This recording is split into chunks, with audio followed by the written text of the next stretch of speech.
right, remember that if you have to use your phone, use it outside. And tonight, our main speaker is Steve.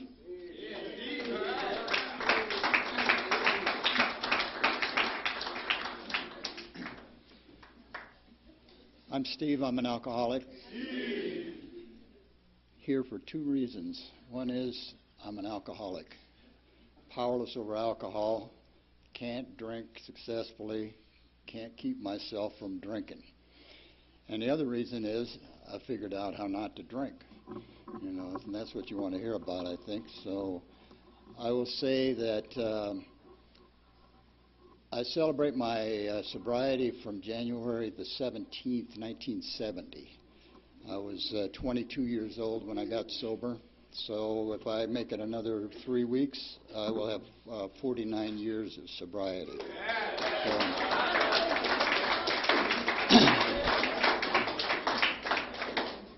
Believe me that January 17, 1970, I was not thinking about talking at an AA meeting in 2018. I was trying to figure out how to get laid, and how I was going to pay the rent, and, how I was going to get to the top. And the reason I wasn't at the top was because of my alcoholism. Now, I was not raised around drinking. My father was a Southern Baptist minister, so there was no drinking at our house. There was no swearing. There was no dancing. There was no fun. So I wasn't really exposed to drink until I was a senior in high school. And when the first chance I had to drink as much as I wanted was in North Sioux City, South Dakota. I lived in Sioux City, Iowa, where you got to be 21 to drink. In South Dakota, they built a town to sell beer to teenagers from Iowa, because you could buy it at 19 in South Dakota, and if you weren't 19 but you had money, that was good enough. And so you could drink over there. And I went with some friends, and we drank a lot of 3-2 beer. We started at one end of town, and we drank down to the other end and then back. And I calculate I drank about 2 gallons of beer. And if you do that, you're going to spend a lot of time in the john, and you'll probably puke some. But you know what? It was the best time I can remember. Something magical happened to me when I took a drink. I did not feel like my normal self, which was a good thing. I felt like I was okay no matter what you thought. And if you have that kind of attitude, it does bring some consequences.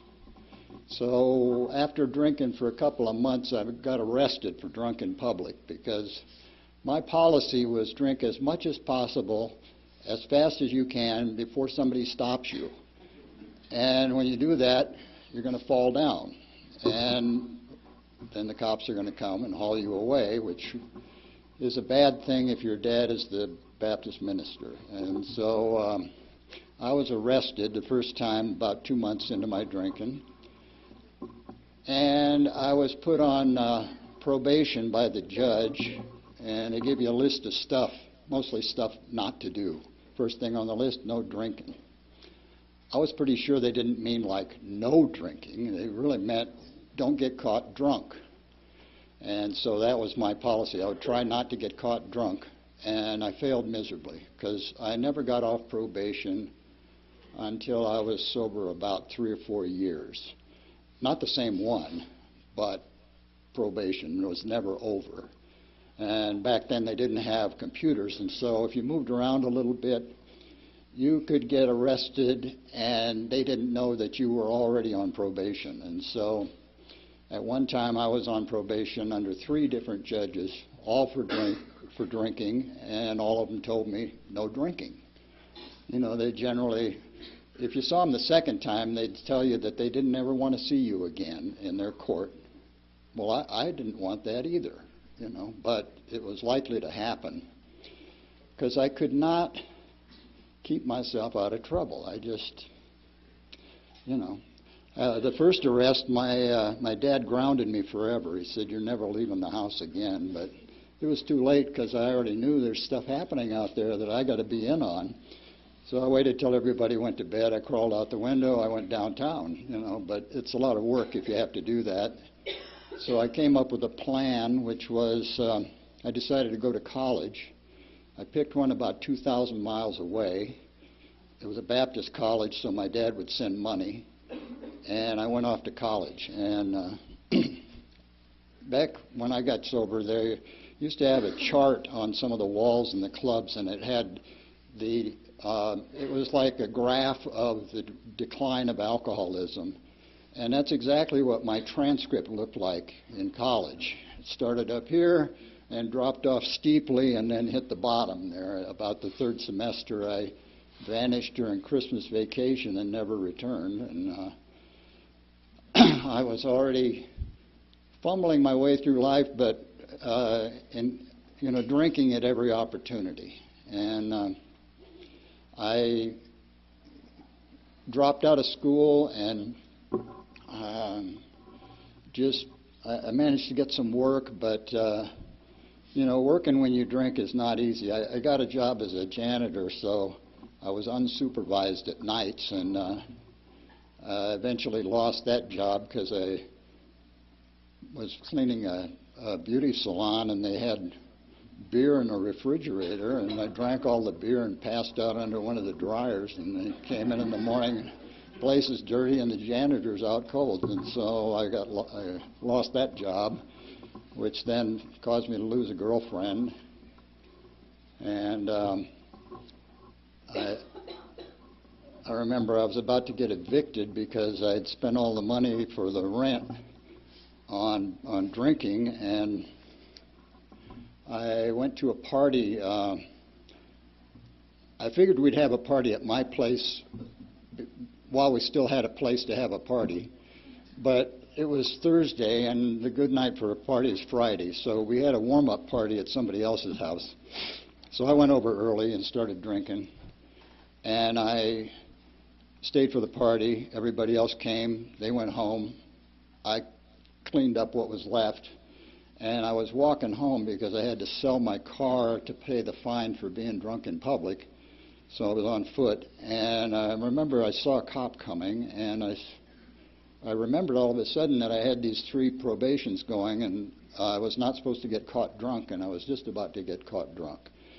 And so I was passing a garage, and they had a truck parked out front. I climbed in the truck, and the cop didn't see me. He went on by. I thought, man, my luck has changed. And I looked down. The keys are in the truck. I'm like, wow, this is great. I need transportation, and here it is. And so I started the truck up, and I was headed toward home, and I realized I was about to be evicted, and I thought, I should just leave town while I've got transportation. And so I was headed out of town. I thought I was going east. Turned out I was headed south. Didn't make any difference. I got picked up in a few miles for failing to dim my lights, and the cop came up to the truck, which was a 5-ton dump truck, and opened the cab, and I fell on the ground, and they put me in the back and hauled me to jail. And I woke up in it was a strange jail because normally I'm in the misdemeanor tank, and I was somewhere else. And I had a different code on my booking slip, and it wasn't for drunk in public, which is 619F. It was some other serious thing that turned out to be grand theft. And so I'm sitting in a felony tank, and it turned out that I'd had a hot tar tank on a trailer behind my dump truck when I took it, but it was missing. I lost it somewhere. And so I sat in jail for quite a while. I remember calling my parents and saying, an unfortunate event has happened. I'm in jail. Could you send like $3,000 so I can get bailed out? They're like, sorry, son, a bad connection, and my aunt who lived nearby came up with my cousin to visit me, and they just stood on the other side of the glass and cried and then went home.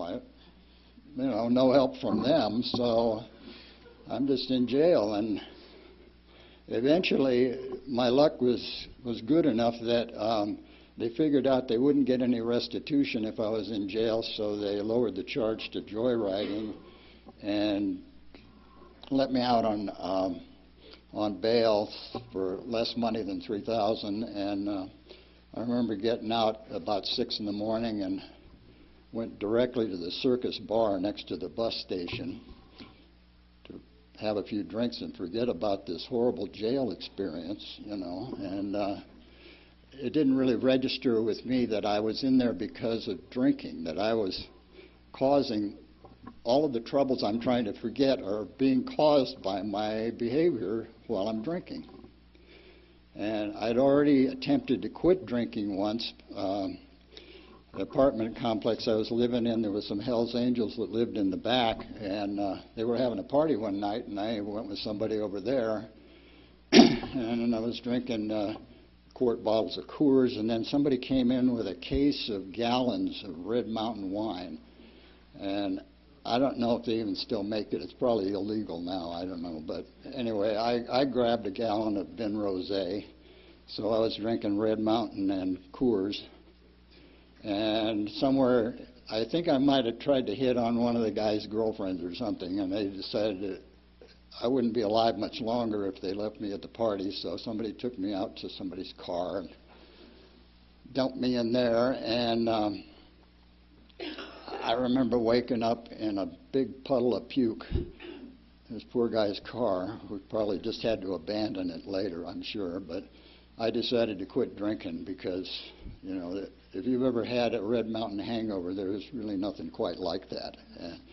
It's worse than drinking Aqua Velva, I can tell you that. So I quit drinking, but by Saturday I realized that I didn't really need to totally quit drinking. What I needed to do was quit drinking Red Mountain wine.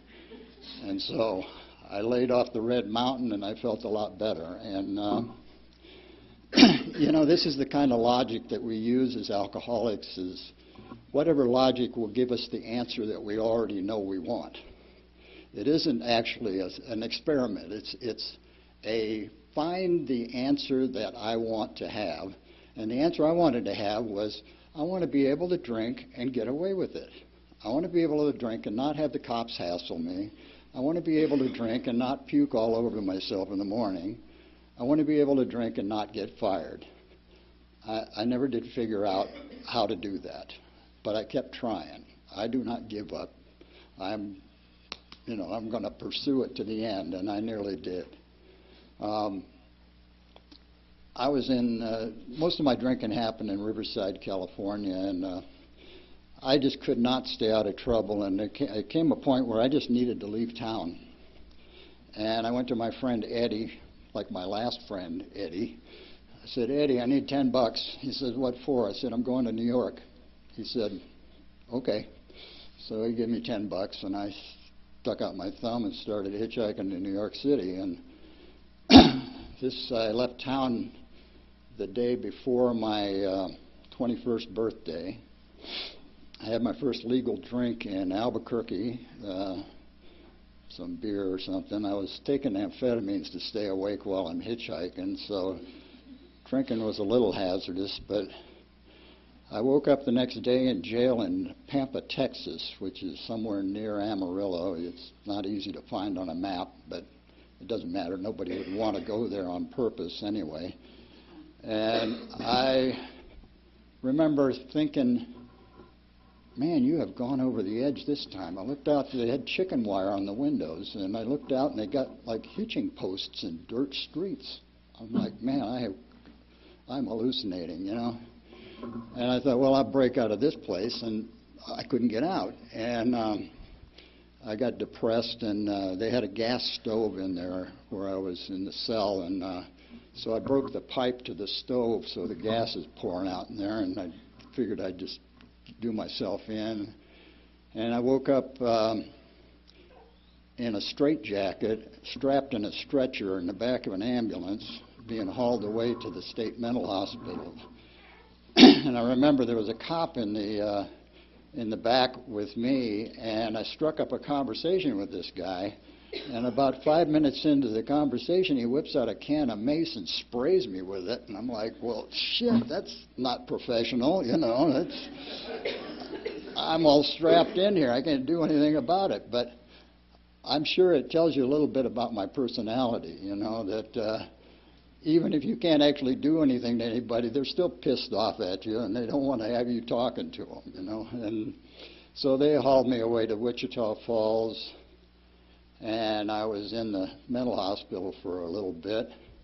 And then after I got sobered up, I was kind of normal, and so I convinced the psychiatrist to loan me some money, and they let me go, and I went to Oklahoma. So I never did pay him back, though. I try to avoid Texas when I'm traveling. So I was gone about 6 months. I did make it to New York and moved in with a guy who had a still in his apartment in Spanish Harlem. And we were very popular in the neighborhood. We made corn whiskey, and but after a couple of months of me, he was ready to get rid of me as well, and I moved on from there and got arrested in Philadelphia because I got thrown off the bus for offering the bus driver a drink, and ended up with some broken ribs out of that deal, and went back home to where my family was, and they were just delighted to see me, as you can imagine. And they let me stay there for a bit, and then they said, we're going on vacation to South Dakota, and you're coming along and bring your stuff because you're not coming back, you know. And so they dropped me off in the middle of South Dakota, and I went to work on a ranch there, and it was about 15 miles to the nearest beer, which was at the gas station down, you know, and I was kind of sober while I was working there, but I got paid once a month, and it was $200, which was a lot of money in 1968, I can tell you that. So I decided that I was going to hang around for the deer hunting season, and I thought I'd go buy a rifle in town, which was about 45 miles. And so I got a ride with a guy, and he had a quart of Canadian Club. And so we drank the Canadian Club on the way to town. And I remember thinking, I spotted the rifle in the window as I was going by, but I thought I'd make a better decision if I had a couple of drinks. So we went to the bar, and I got a pocket full of money, and I didn't get out of there for 4 days. And it turns out in South Dakota they will sell you Everclear for a shot of Everclear costs the same as a shot of whiskey. Well, that's a no-brainer for me, you know. Twice as much alcohol, same price, duh. And so I'm drinking Everclear Boilermakers with Budweiser, and I got in a fight the first day. I have no idea. I didn't know I was in a fight until I looked up and somebody was sitting on my chest on the sidewalk out in front. And so I had a black eye and no buttons for the rest of the 4 days while I was there, but that didn't seem to bother me too much because Everclear Boilermakers, you know. And so like Tuesday, somebody took me home, and I remember being really pissed off because I still had $5. They got a lot of nerve taking me home while I still have money, you know. And when I woke up the next morning, I was throwing up blood, and I was doing some things I had seen somebody do about 2 months earlier, 15 minutes before she died. And so I thought, I'm going to die. And I decided that if I lived, I would quit drinking. And I would actually just like quit sinning altogether, you know. No swearing, no smoking, and no dirty books.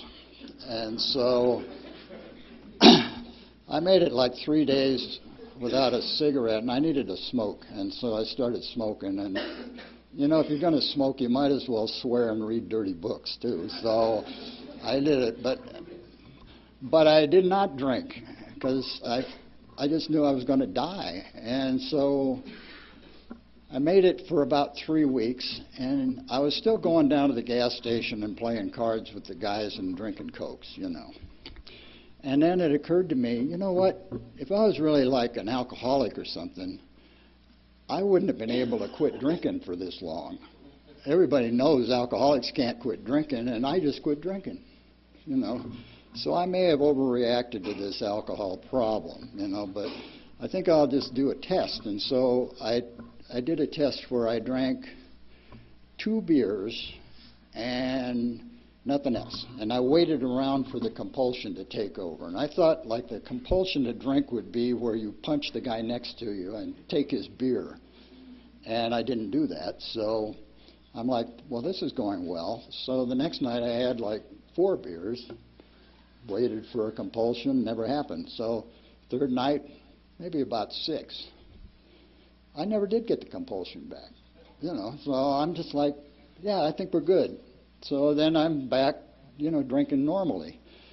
They didn't happen to sell Everclear at the gas station, so I was kind of, you know, was on a slower pace, and I didn't manage to get in some serious trouble. But, you know, it was pretty clear to me after a little bit that I wasn't really doing well with my drinking, and I decided that I should maybe head back to California and take care of my baggage that I left there. I was, you know, it violated my probations and was way behind on restitution, and I had a couple warrants for failing to appear and for filing a false police report. And, well, you know, you can get into some shit when you drink. So I went back, and I had to do a little bit of time in jail. I was in for maybe 3 weeks. I remember it was over Thanksgiving, and I had been in that same jail 3 years on Thanksgiving. Not 3 years in a row, I just happened to be there on Thanksgiving every year. And they bring you the turkey, and the gravy is like, you could pick the gravy up and turn it over if you wanted to. It was like that. And so I don't know why that occurred to me, but I spent a lot of time in jail. And when I showed up there, the booking sergeant said, "Hey, where you been? We missed you." I've been gone 6 months. I said, "Well, I was out of town, but I got arrested in Texas, Philadelphia, and South Dakota, so, you know, I was still in jail. It just didn't happen to be the same one." While I was in there, they had an AA meeting come to the jail, and I thought, well, maybe I should like check that out. And I got in line and ended up in the Bible study. I was in the wrong line, but somebody ended up at the AA meeting, and they brought back some literature from the meeting, and they had a pamphlet called Young People in AA. I thought, well, young people in AA, that's probably like 40, 45, something like that, you know. And they had a 20-question test by Johns Hopkins University that they used to determine whether people might be alcoholic. So we didn't have much to do in there, and so we all took the test, you know. And I've always been pretty good at tests, so I took the test, and so I answered the questions, and I didn't read the bottom first. If you get to the bottom, it says, if you answered yes to one of these questions, you might have an alcohol problem. If you answered yes to 2 of these questions, you probably have an alcohol problem. And if you answered yes to 3 or more, there's no doubt about it, you're an alcoholic. I'm like, whoa, wait a minute. I had 17 yeses, and I'd said no to the one that said, have you ever been institutionalized due to drinking? The guy next to me says, hey, we're in an institution right now. I said, oh, okay, I'll change that one, you know. So, it was like, I didn't think it was possible to pass the test. I thought this is like a recruiting brochure, you know. When I was a kid, we had comic books, and on the back of the comic book, they had a picture of a pirate. And they would say, draw the pirate, send us the drawing, and we'll tell you if you're qualified for the art school. Well, it turns out that if you have a stamp and a drawing, you're qualified for the art school, which costs a lot of money. And I thought, this is how AA works. See, they give you a test that nobody could possibly pass, and then they get you in here, and then they rake in the dough, you know. I didn't know how they operated, but I was pretty sure there was some scam going on. So I just filed that away, but I didn't really think that I just couldn't see how anybody could ever pass this test. They asked questions like, do you ever drink in the morning? Well, why not? I didn't get that. What does that have to do with anything? Have you ever had a total loss of memory due to drinking? Well, hell yes, that's what I was paying for. Duh, you know. I just couldn't, it didn't seem relevant. But I managed to do my time there, and my friend Eddie had moved to Santa Ana by that time, and so I went down to his place. He was the last guy talking to me, and I stayed on his couch for a little while, and then he got tired of me drinking wine with his wife, and so he paid 2 weeks' rent for me at the Mason Hotel in Santa Ana, which was a Skid Row hotel that cost $14 a week, and he paid 2 weeks' rent for me to get me off his couch. And I managed to get a job at a gas station, and he loaned me a squeaky girl's bicycle to get to work on, which was embarrassing, but you know, I needed transportation, so I was getting to the gas station and making $1.65, which was minimum wage then, and every night I'd go to the Vinot, which was a beer bar on the corner near my hotel, and drink a lot of beer. And I used to think I might get a date at the Vinot, but nobody at the Vinot would go out with anybody else who was at the Vinot. It was not that kind of a place. It was the sort of place where they provided your own entertainment. You know, there was a pool table and a jukebox and a lot of beer.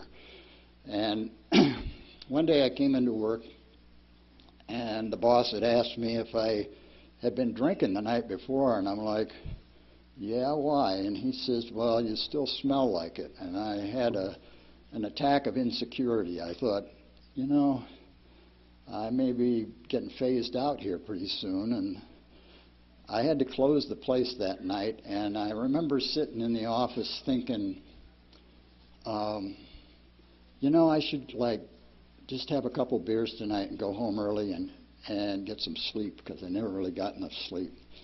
And as soon as I said that, I knew I was lying. I know that's BS. I'm not going to. If I go in there, I can't leave till 2 when they close. And so I thought, well, okay, I'm going to go straight home from work and just not drink. And that was BS too. I couldn't do it. I could not drink. I couldn't go straight home, because then there would just be me sober, and that was just not much I wanted to contemplate. So it was the first time I recognized that I was powerless over alcohol, that I did not have control over whether I drank or not. And I knew what happened once I start drinking. There's no way to stop me until I run out of money, I get arrested, something happens, you know, outside of me. So I thought about the literature that I'd gotten from AA, and I thought about, well, I was pretty sure that they stayed sober over there. I didn't know how they did it, but I was pretty sure about that. And so I called AA, and I got a guy on the phone. He sent somebody out to talk to me. He was convinced that I was an alcoholic. I may have spiced up my story, because I thought, what if you are not qualified for AA? You've decided finally to turn yourself in, and they're like, no, you're not right for us, or, you know. So I figured I'd throw in some extra stuff, and it apparently was enough, you know. So we were a little late that night for a meeting, but he took me out after work, and we drank coffee and talked about stuff. And then the next night, he and another guy picked me up from my job, and we went to a meeting in Westminster, California, and I think it was a stag meeting, but I don't remember much of what happened at the meeting, but they said they were glad to see me, and please keep coming back. I did not know that they said that to everybody. You know, I thought, like, whoa, they recognize that I'm sort of special, you know, so I didn't have anything else to do anyway. So after the meeting, we went out for coffee, and they talked about who was full of shit at the meeting, who knows what they're talking about, you know, blah, blah, blah. They kept me out till like midnight and then dropped me off at my hotel. And then the next day they picked me up for another meeting. And we went out for coffee after that meeting, too. And this went on for about a week. And it occurred to me, hey, I haven't had a chance to take a drink. These guys have been watching me the whole time, except when I'm at work. But I realized that there's some status to be had if you're sober longer than somebody. And there's already guys behind me. I'm not letting those bastards catch up. So I'm staying sober no matter what. I didn't really grasp that there was work that you have to do here. I knew that we kind of kept an eye on each other. We don't drink. If you stay sober a long time, they give you a cake and clap, and you know, who doesn't like that? So, yeah, I'll hang out and we'll just not drink. Well, I didn't recognize that there was going to be some effort required for me to change, that I needed to change if I hoped to stay sober and I hoped to be happy about it. And I didn't really do that. And so if you're running your own life, it's really hard to do without a program. And so if the occasion would happen where I had a chance to smoke some weed, I would do that. And if I stayed up too late and was having a hard time getting to work, I would take some amphetamines, and I could do a good day's work, you know. A couple of Benzedrine, and you will have a spiritual awakening in about a half an hour. It doesn't last long, but they're cheap. And so I didn't really have sobriety, but I didn't know it. And I remember a guy gave me a ride home one day when I was from a meeting, and I happened to mention to him that I smoked some weed, and he got a shocked look on his face, and he's like, whoa. He says, I don't think that's consistent with the spiritual program of recovery. I said, well, I think I better stop talking about it, you know. And so I kind of kept it to myself. But it turns out if you're alcoholic and you don't have alcohol and you don't have a program, whatever it is that makes you feel good, you're going to do it like way too much. And that's exactly what happened to me. And I ended up on a speed run for like, I don't know, 4 or 5 days, no sleeping. And at this time I was a dishwasher on a graveyard shift. And I remember I was in the kitchen one night, and I'd been up, no sleep for 4 days, and I was kind of paranoid. I realized people were coming to get me, and I didn't know who it was. And so every time the door would open, I'd have to like make a quick decision whether to dive under the dishwasher or look busy. And I had an experience where you kind of step out of yourself and just look at this whole scene. And I realized that if I told somebody I was a sober AA member, they didn't have a good reason to believe me, because people at AA were kind of moseying around from place to place, and I was zipping from place to place, you know. Everything in my life was an emergency, and I had to stay awake at all times to try and keep it all balanced. And it occurred to me that, you know what, this isn't really sobriety. I'm not being sober.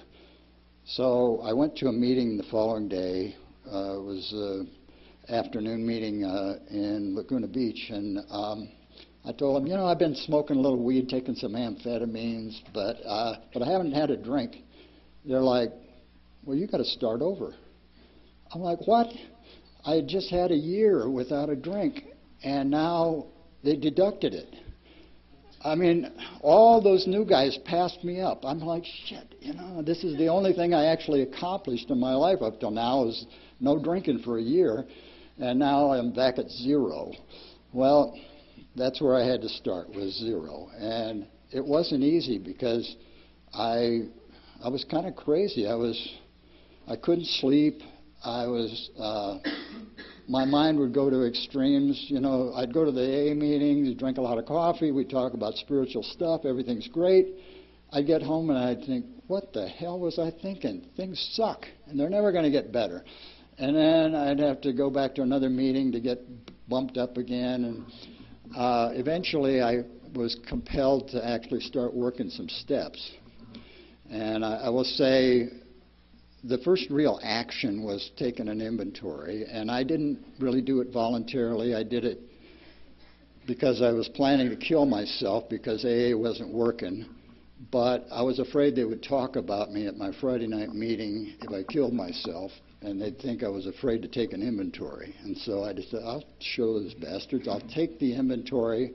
I'll leave it laying next to my body. They'll know why I did it, you know. And so I wrote an inventory, and then I realized, well, writing an inventory is nothing because I already knew all this stuff. It's when you tell somebody about it and they reject you. That's the part that's hard. So I decided I'll do a fifth step, and then I can kill myself with a clear conscience. And I did the fifth step. My sponsor didn't realize that it was urgent, so he's like, come over next Wednesday. I'm like, yeah, okay.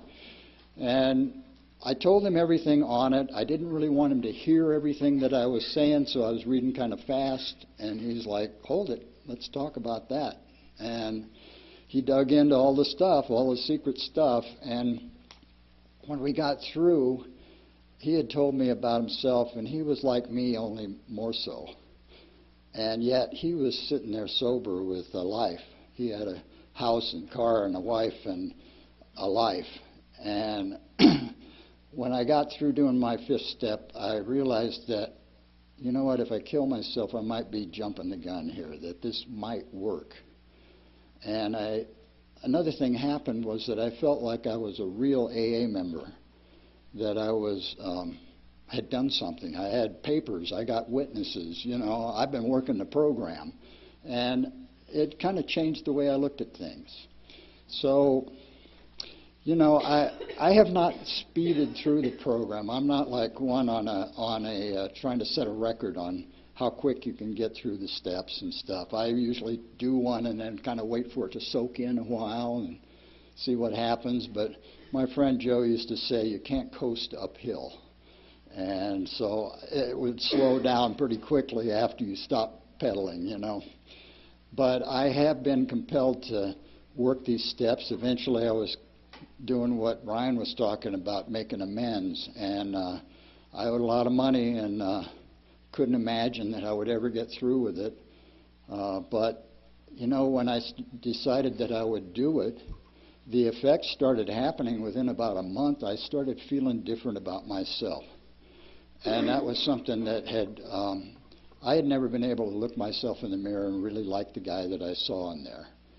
And I started feeling like that, where I didn't have to get my story straight before I leave the house, you know. So in case you know too much about me, I can offset it with some great stuff that you can average out.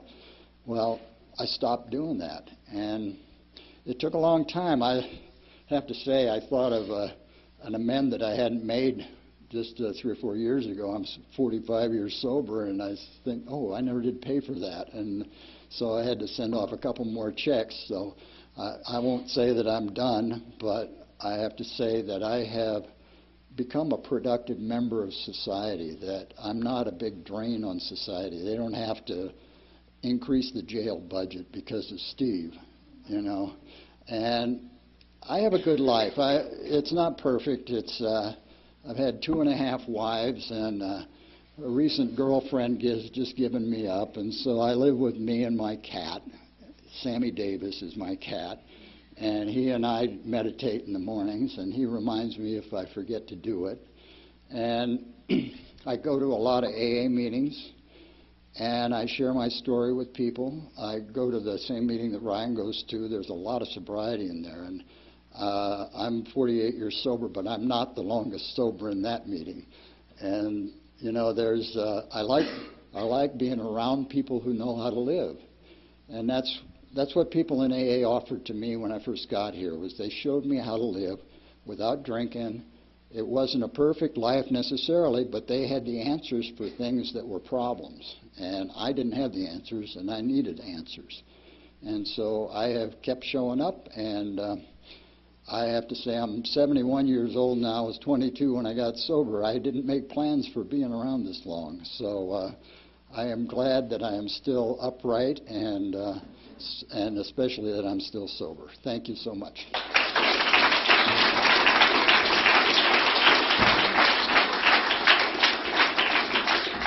Thank you, Steve. Thank you, Ryan.